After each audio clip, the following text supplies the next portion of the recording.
అయిపోయి ఏమవుతుంది, ఖర్చు ఎక్కువైపోతుంది. ఓకే. ఫోన్లోనే మీకు కమ్యూనికేషన్ ఉంది. కమ్యూనికేషన్ లేని రోజుల్లోనే చేయగలిగితే కమ్యూనికేషన్ ఉన్న రోజుల్లో మనం చేయలేకపోతున్నాం. ఓకే. సో అది జరుగుతుంది అన్నమాట.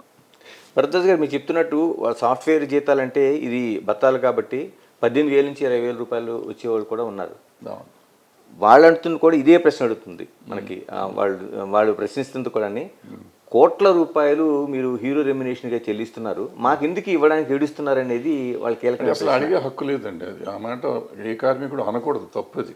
ఇప్పుడు నాకు ఇష్టమైంది నేను తీస్తున్నా. ఇప్పుడు నేను అంటానండి, నేను ప్రొడ్యూసర్ని, నా సినిమాలో నేను ఎవరితోనో తీస్తాను, లేనివాడితో కూడా తీస్తున్నానుగా. కొంతమంది తీస్తున్నారు ఉన్నోళ్ళతో, కొంతమంది ఎక్కువ డబ్బులు ఇచ్చి తీస్తున్నారు. అన్ని సినిమాలు అటు 100 కోట్లు ఇచ్చి తీయట్లేదుగా.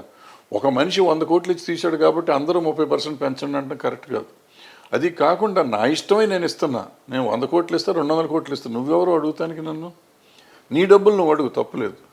నీకు ఎంత ఇవ్వాలని అడుగు, కావాలి 30 కాదు 50%, 100% అడగండి, తప్పులేదు దానికి. ఎందుకంటే మీకు అడిగే హక్కు ఉంది, ఇచ్చేది ఇవ్వండి మేము నిర్ణయించుకోవాలి. కానీ నువ్వు అవతలడికి ఎందుకు ఇచ్చావని అడిగే హక్కు నీకేం ఇక్కడ ఉంది? తప్పు.